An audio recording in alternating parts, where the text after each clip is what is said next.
Сайн байцгаана уу? Та бүхэндээ шинэ дугаараа оруулахад бэлэн боллоо. Манай нэвтрүүлгийг анхлан сонсож байгаа хүмүүс маань subscribe-а дарж бидэнтэй нэгдээрээ. За ингээд хэрэгээ ярьж эхлэе. 2020 оны 3 дугаар сарын 3-ны өдөр Тэжон хотын Соогуу дахь нэгэн зочдуудлын өмнө бол маш их өөмөн буужигнаа болоод байсан болохоор эргүүлийн цагдаа нар бол тийшээ явж очсон. Гэтэл одоо тэр үеэр бол нөгөө мотелийн эзэн гарч ирээд нилээд айж сандарсан байдалтай. Энэ дотор нэг хүн байна. Тэгээд тэр хүн шархтчихсан юм шиг байна. Магадгүй өгцөн ч байж магадгүй гэсэн утгатай юм хэлсэн гинэ. Ингээд бол тэр өрөөнд нэг яваад орсон чинь өмсөн хувцсан тэр жигтэй цус болчихсон нэг хүн хэвтчихсэн. Тэгээд тэр өрөө бол ерөөсөө ингээд харахын хэцүү байхгүй нийл одоо ингээд цус болчихсон байсан маа. Ингээд нөгөө хүн рүү дөхөж очиод үзэхэд бол тэр хүн бол аль хэдийн нас орчихсан байсан. Тухайн үеийн нөхцөл байдал нь бол гаднаас харахад үнэхээр одоо аимшигтай байсан. Тэрхүү одоо нас орсон хүн бол ямар нэг тийм хурц зүйлээр маш олон удаа ингэж сүлбэгдсэн, хутгалуулсан гэж магадaltaй. За ингээд бол алгацсан хүнд задлан шинжилгээ хийгээд үзсэн чинь үнэхээр одоо тэр хүн бол хутгалуулж нас орсон байсан. Хүзүүнийхээ орчимд 14 удаа ингээд хутгаар цоологдож хатгуулсан.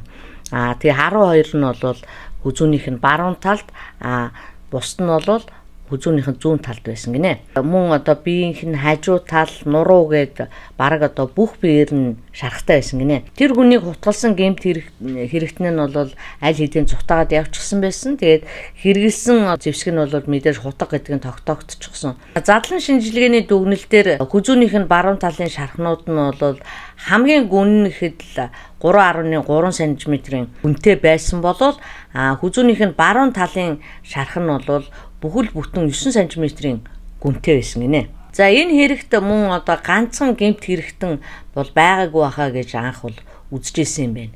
Энэ бүхнээс аюултай, хачирхалтай одоо нэг зүйл байсан. Тэр нь одоо юу вэ гэхлээр зэрэг тухайн эрэгтэйгийн бэлэг эрхтнийг таслаад байхгүй болчихсон. Иргэн тойрных нь одоо арьсных нь хэсгүүд таслагдаад ингээд унтчихсан байсан. Бүхлийн шалтгаан нь бол мэдээж түүний бэлэг эрхтний тайрагдсанаас болсон гэж тогтоогдсон байна. Хохирогчийн одоо тасарсан бэлэг эрхтэн хэргийн газраас бол олдоогүй. За ингээд хохирогчийн одоо алга болсон бэлэг эрхтнийг илрүүлэх үйл явц бас эхэлсэн байгаа. Тэгжээд л одоо маргааш нь яасан бэ гэхээр нэг эмэгтэй цагдаагийнхан хандаад манай гэрийн үүднийг хачин одоо хар дугтуутай юм үлгөөтэй байна гэж ингэж мэдээлсэн байгаа.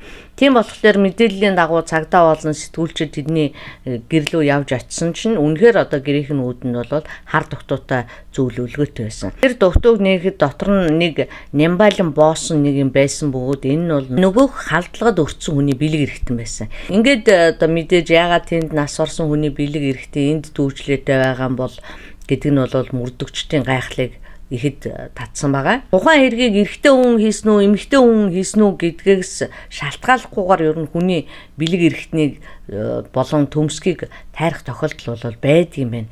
Төмсгийг нь бол бэлэг эрхтнээс нь салгаж үлдээгээд зөвхөн одоо бэлэг эрхтэн буюу шодоогийн таслах тохиолдол нь ч гэсэн байдаг юм байна. Шодоог тайрахад бол шууд одоо хүнийг үхэлд хүргэдэг юм байна. Тийм учраас энд бол шодоогийн тайраад төмсгийг авчирсан байна гэхлээр зэрэг эхлээд шодоогийн тайрсны дараа бол төмсгийг нь авсан байх магадлалтай. Учир нь бол амьд хүмүүст бол үүнийг хийх боломжгүй байдаг юм байна. Наа зах нь бол энэ одоо сексийн өшөө авалт байх гэдэг таамаглал бол гарч ирсэн. Мөн одоо хүзүүнийх нь зүүн талд 12 удаа утгалсан байсан бөгөөд хамгийн гүнзгий утгалт нь бол 9.9 см гэж түрүүн ярьсан шүү дээ. Тэгтэл баруун талынх нь бол үүнээс бага байсан зэрэг үйлдэлүүдээс нь бол утгалсан этгээдийн сэтгэл хөдлөлийн байдлыг бол тооцож үзсэн байна. Тэгсний үндсэн дээрээс бол энэ бол маш ойр дотных нь хүн байхаа гэж таамагласан байна. Нөгөө талаас одоо тасарсан шодоог эмэгтэйгийн гэрт аваачиж хаалганд нь өлгөнө гэдэг нь бол тэр эмэгтэйд болон одоо тэр эмэгтэйгийн гэр бүлийнхэнд одоо тухайн одоо шодоог харуулах гэсэн байна гэж үзсэн байна. Тэгэхээр мэдээж амиа алдсан 35 настай залуу энэ эмэгтэй хоёр бол хоорондоо хайр сэтгэлийн ч юм уу, нууц амаргийн ч юм уу, ер нь бол шуутга хэлгээд ямар ч байсан секси холбоотой хүмүүс гэдэг нь бол тодорхой. Мэдээж одоо ямар ч шалтгаан байхгүй бол тэр бэлэг эрхтнийг тэр айлын гадна аваачиж өглөх ямар шаардлага байхгүй шүү дээ. Зочид уудалд бол мэдээж хутга байхгүй. Тэгэхээр тэр хүн бол урдаас хутагтаа явж исэн байна гэдэг таамаглал бол гаргаж ирсэн. Тийм болохоор урдаас хутагтаа явж исэн гэдэг чинь юу гэсэн үг вэ гэхээр төлөвлөсөн байна гэж үзсэн байна. Гэхдээ одоо гэмт хэрэгтэн хэдийгээр төлөвлөж алсан ч гэсэн бол гүйцэд төлөвлөж чадаагүй байна гэж үзсэн. Учир нь одоо хэний ч мэдээжийн олон нийтийн газрыг сонгосон байна гэдэг нь бол өөрийгөө барьж өгөх боломжийг нээж байгаа маа. Ингээд цагдаагийнхан хэргийн уул мөрөөр ороод явж итэл нэг зүйл илэрсэн. Тэр нь юу вэ гэхээр зэрэг талигаач чай хүчингийн эрэг үйлдсэн гэдэг шалтгаанаар цагдаад шалгагдаж байсан үетэй нь одоо энэ таарч байгаа юм байна. Тэгтэл бас нэг зүйл бол нөгөөх бэлэг эргэтэн өлгсөн тэр гэр нь бол хүчингийнх нь гэмт хэргийн хохирогч Кангийн гэр нь байж таарсан. Ингээд хэргийн хохирогч Кан гэдэг эмэгтэй бол тэр хоёр хэдэн сарын турш бол шүүхтэр хоорондоо тэмцэлдэж байгаа хоёр юм байна л да. Нэг нь бол хохирогч, нөгөөх нь бол сэжигчнэр татгадаад байсан. Тэгсэн боловч удалгүй бол чай хүчингийн эрэг үйлдсэн гэдгээ хүлээн зөвшөөрсөн байдаг юм байна. Эргээ хүлээчихсэн ч гэсэн цагдаа нар бол чайг ерөөсөө цагдан хорихгүйгээр шууд одоо гадуурлалт шалгаад байсан байна. Чай бол урд нь бас энэ хэрэгтэй холбогдсныхоо дараа бол амиа орлогыг бас завдж исэн учраас түүнийг бол баривчлах хүсэлтийг бол хохирогч Кан бол цагдаагийнханд удаа дараа гаргаж исэн нотлогдсон гинэ. Бүх зүйл ингэж иргсэн боловч хамгийн гол нь одоо яллагдагчийн шүүх хурал болохоос өмнө түүний бэлэг эрхтнийг одоо хэрцгийгээр тасдаж цогцсыг хайсан энэ байлаа. Энэ хэрэгт Кан эргээд одоо сэжигтнэр тооцогдсон боловч түүнийг бас Кангийн шууд дайсна гэж үзэхэд бэрх олон тийм нөхцөл байдлууд үүссэн байна. Кан эмэгтэй бол шууд одоо чойгийн дайсан тэр хоёр бол хоорондоо бүр юм өстэй гэж хэлэх бол тийм нөхцөл байдлууд бол харагдахгүй байсан. Өнгөрсөн хүчингийн эрг нь бол явж одоо Чойсигийн үхсэн хүн амны хэргийнхэн түлхүүр болно гэж тухайн үед бол цагдаа нар мэдээгүй. Чойд хүчндүүлсэн гэх Кан эмэгтэй ярихдаа тэр өдөр би анх удаа чойгойг харсан. Тэр хүн манай гэрт гинтгэн нууцаар ороод ирсэн. Гэхдээ энэ нь бол халдлага биш байсан. Ягаад гэвэл тэр өдөр бид нар гадаа сууж, арх ууж, үдшилэг зохиож байсан. Тэр үдшилэг сүулдэ бүр сунжраад хүмүүс согтоод байсан учраас би ширээн дээр байсан зүйлийг хурааж гэрлүүгээ оруулж байсан. Тэгээд намайг юм зөөж гэрлүүгээ орсон байх үеэр тэр намайг барьж авч хүчинтсэн.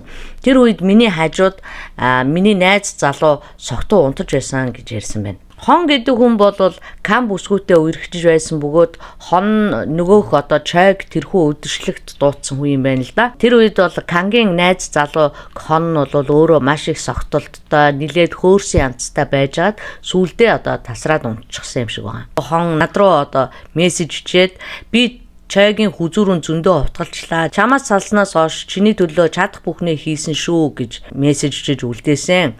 Хон бол ер нь нилээд ирэх мэдлэлтэй. Тийм учраас энэ хэргийг үлдээд манай гэрийн үүдэнд чойгийн тасарсан бэлэг эрхтнийг өлөгчсөн байж магадгүй гэж болвол Кан бүсгүй ярьсан баг. Эннээс нь харахад бол нэг төрлийн одоо хуваарлтын шинж тэмдэгтэй гэж ойлгогдож байгаа байхгүй юу?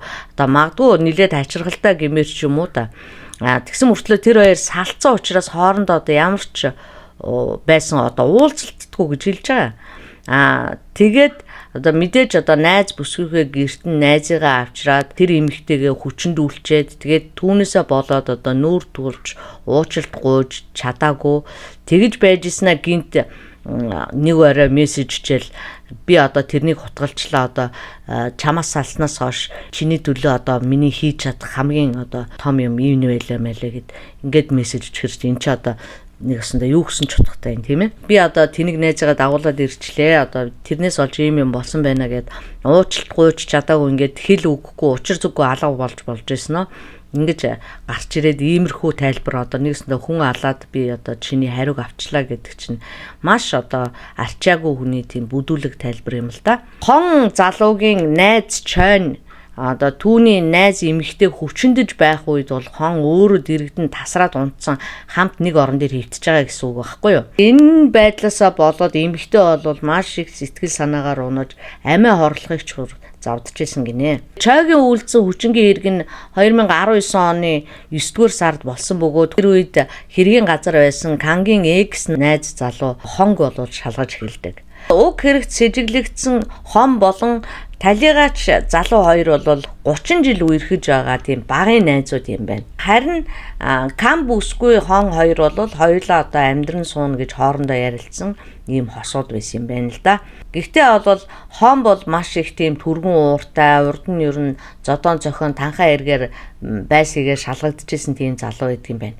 Тэгээ хон бол Каныг хүчндүүлсэн явдлаас нь болж одоо найз эмэгтэйгээ нүрийг харж чадахгүй болсон юм уу? Одоо яасан чинь ямар ч байсан тэр чигээр ягж түнтэй бол нэг ч удаа уулзаагүй даалга болчихсон. Чойтой ч бас уулзахгүй. Юу болсон, яасан ийсэн гэдэг одоо энэ талаар бол ерөөсөө ярилцаагүй гинэ. Ингэж одоо ярилцахгүй байна гэдэг нь бол чойг алсан байх магадлал бол маш өндөрөө гэж цагдаа нар үзэж ирсэн. Яагаад гэвэл мэдээж одоо найз эмэгтэй нь өөрийнх нь хайжууд өөрийнх нь найзад хүчндүүлчихсэн болохоор одоо хорсож маш их ууралсан байх. Магадгүй одоо чойгийн бэлэг эрэхтэн тим одоо гайхуулахаар том юм уу?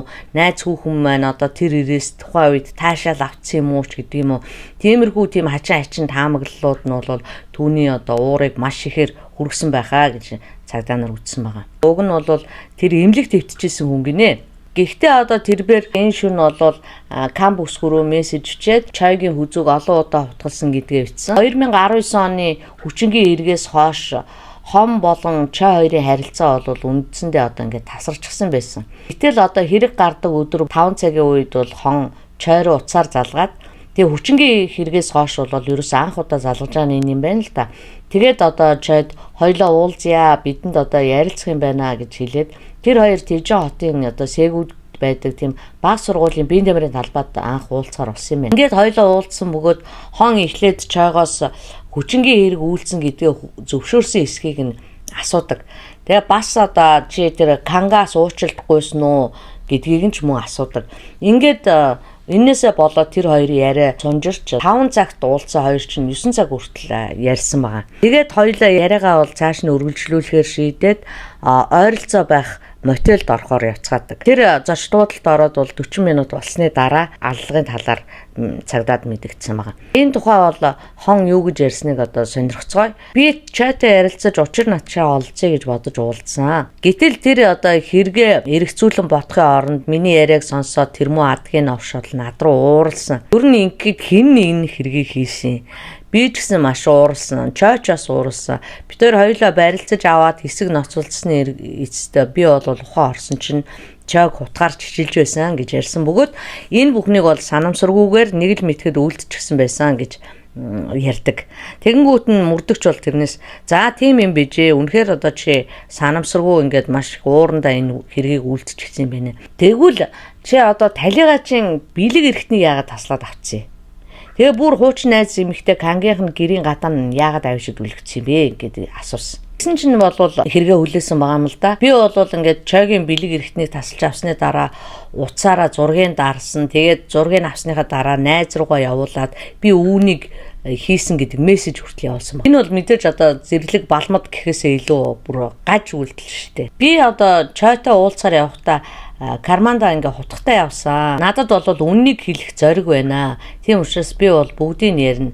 Чой бол надтай уулзахыг хизээч хүсээгүй. Тэр ч байтугай гэмт хэрэгэж хүлэн зөвшөөрдөг. Өмгөөлөгч хүртэл хөлсөлж аваад баахан худлаа шалтгаан тоочдөг. Тийм учраас урд нь найзууд байсан юм чи нэг удаа уулзаад илэн далангүй ярилцъя гэж бодсон. Тэгээд түүнийг надтай уулзах нь яах нэ гэж турших маягаар түүн рүү залгасан. Би тэгээд жойтой зөвхөн үннийг л ярилцъя гэж бодож очисон. Түүнийг Кам бүсгүй хүчнэсэн гэдгээ хэлчээсээ надаас олон түүнээс уучлалт гуйчаасаа гэж ярилцсан. Тийм ч учраас бол энэ яриаг өрнүүлэхээр очсон. Харин чой бол түүнийг хүлээн зөвшөөрөөгүй. Түүгээрч барахгүй намайг чи найз үсгүйгээ миний өөдөөс төрхөрсөн. Найз үсгүйгээрээ намайг дарамтлуулах гэсэн гэж над руу дайрсан. Тийм учраас бид хоёр муудалцсан. Харин тэр хутга бол миний одоо заасанд явахтаа хэрэгэлдэг хутга. Би энэ хутгаа бол машинда байнга авч явдаг байсан. Тэр өдөр би түүнийг алах бол зориг байгаагүй. Тэр үед санамсаргүй хутгаа би халаасандаа хийгээд явж таарсан. Хэрвээ би түүнийг алъя гэж бодсон бол CCTV-тэй газраар явах байсан уу? Үгүй шүү дээ. Би түүнийг алах байсан бол мотелд орох байсан уу? Үгүй. Тэрний оронд би камер байхгүй тэр баг сургуулийн биеийн тамирын талбайд ч алчих байсан. За юу. Үнэхээр одоо алах байсан бол би түүнд хор өгөөд буудалд унтуулад орхиж болох байсан. Тэгэхээр би түүнийг бол санаатаа алаагүй гэж хэлээд байсан байна. Эцсийн хүртэл бол энэ үгийг хэлсээр байсан.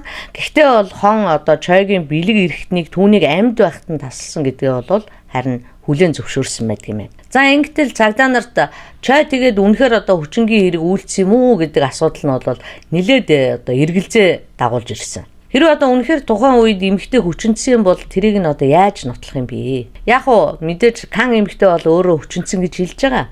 Хэрвээ тийм юм бол ДНХ-ийн шинжилгээ тухайн үед авсан юм уу? Эмэгтэй бэлэг эрэхтнээс чойгийн үрийн шингэнийг олсон юм уу? Түүний бие махбодоос нь ч юм уу ямар нэг байдлаар тэр ДНХ-ийн шинжилгээ авсан юм уу? Гэтэл одоо тэр үеийн хэрэг бүртгэгчд нь бол энэ талаар юу ч тэмдэглэж үлдээгээгүй, ямар ч шинжилгээ авагдаагүй. Тэгээ мөрдөгчд нь ч энэ тал дээр ямар ч нэг нотлох баримт олоогүй байсан байгаа. Тэгэхээр мэдээж зөвхөн кан эмэгтэй л хэлж гин гэсэн үг шүү дээ. Тэгэхээр зэрэг энэ нэг хүн хөндлөнгөөс нь энэ хоёрыг ингээ хүчнэтж байгааг харсан гэсэн гэрчлэх хүн байхгүй. Тийм учраас энэ бол хүчингийн хэрэг болж чадахгүй гэж үзсэн байгаа. Яагаад гэвэл зэрэг эн чинь аргагүй шүү дээ. Нотлох баримт байхгүй юм чинь. Хохирогч нь өөрөө л өөрийгөө нотлоод байгаагаас болохоос биш өөр ямар нэгэн нотлохоо болох зүйл гарч ирээгүй. Нотлохоо гарч ирэхгүй байна гэдэг чинь тухайн хэрэг бол үнэн бишээ гэсэн үг. Гэхдээ чой бол тэр үедээч тэр дараанч тэр бол хүчингийн хэрэг үйлцэн гэдгээ бол хүлээн зөвшөөрөд исэн баха. Өөрөө хүлээн зөвшөөрч исэн учраас л энийг бол баг хэрэг болгоод исэн юм шиг байна л да. Үний эрэхтэй бол чойгийн өмгөөлөгч нь бол энэ хэрэг дээр маш их дутуу ажилласан байгаа байхгүй юу? Өмгөөллөө буруу талаас нь явуулсан. Уг нь хэрвээ тэр юун түрүүнд одоо нотлох баримт байхгүй байна гэдэг шалтгааныг барьж аваад одоо энэ хэрийг хэрэгсэхгүй болгох ёстой байсан чинь яасан бэ гэхлээр зэрэг сэжигднийхээ авах ял дээр нь л төвлөрөөд байсан болохоор энэ бол буруу өмгөөллийг явуулсан байна гэж хуулийнхан үзсэн байна. Хон бол чойгийн бэлэг эрэхтнийг амьдаар нь тасалсныхаа дараа зургийн дараа дөөр нэг найз руугаа явуулаад дараа нь гялгар уутанд хийж авч яваад кангийн гэрийн үүдэнд үлгөөд дараа нь өөрийгөө кангийн гэрийн ойролцоо амиа орлох гэж оролцсон байна. Амиа орлох гэж оролцсон нь бол мэдээж одоо өөрийнхөө хийсэн үйлдэлийг зөвтгөх гэсэн оролдлогоо гэж цагдаагийнхан харсан. За ингээд шүүхээс бол түнд хүний амь насыг санамсаргүйгээр хороосон гэд 20 жилийн ял өгсөн байгаа. Өмгөөлөгчийн хамт давж заалтсан бөгөөд энэхүү одоо давж заалтсан шүүх хурал дээр одоо шүүгч прокурорын зүгээс юу гэж хэлсэн бэ гэхлээр зэрэг нийгмийн ёс суртахуун үзэл сурталт харшилсан харгас гэмт хэрэг үйлдсэн байхад харин ч бид нар одоо шүүгдэгч итгээд хонг тайвшруулсан байдалтайгаар манай улсын хууль шүүх засаглалыг үгүйсгэсэн бага хэмжээний ялыг оноосон байна гэж үзээд түүний ялан дээр дахиж 5 жилийн ял нэмээд эцсийн шатны шүүх хурлаар түүнд 25 жилийн ялыг оноосон байгаа. За нэг ийм эдрээтэй хэрэг байла. Үнэхээр одоо тэр эмэгтэй хүчнэтсэн юм уу, үгүй юм уу гэдэг нь ч одоо сайн тодорхойгүй. Гэхдээ бол яг санаатаа алсан гэхэд хэцүү. Хамгийн гол нь энэ дээр хэрвээ одоо тэр өмгөөлөгч нь зөв өмгөөлөөд тэр хүнийг одоо энэ хүчингийн хэргийг үлдээгүй гэд гарцсан бол дараагийн гарах энэ хүн амны аллага нь бол гарахгүй байж болох байсан байгаа байхгүй юу. Гэтэл өмгөөлөгч буруу ажилласан, хуулийнхан ч гэсэн буруу ажилласан учраас энэ нь одоо дараагийн гэмт хэргийг өдөөх шалтгаан болсон гэж би л хувьдаа бол бодож байна л доо. Гэхдээ тэрийг хүчинцэн учраас тэрийг алах ёстой гэсэн үг бол биш л дээ. Та бүхэн маань бол бас энэ дээр ямар санаа оноотой байгаа юм тэр талаараа комент бичээрэй. Би бол та нарынхаа сэтгэл комментиг унших маш их дуртай байдаг шүү. За ингээд дараагийн дугаараар уулзлаа. Түр баяртай. Баярлалаа.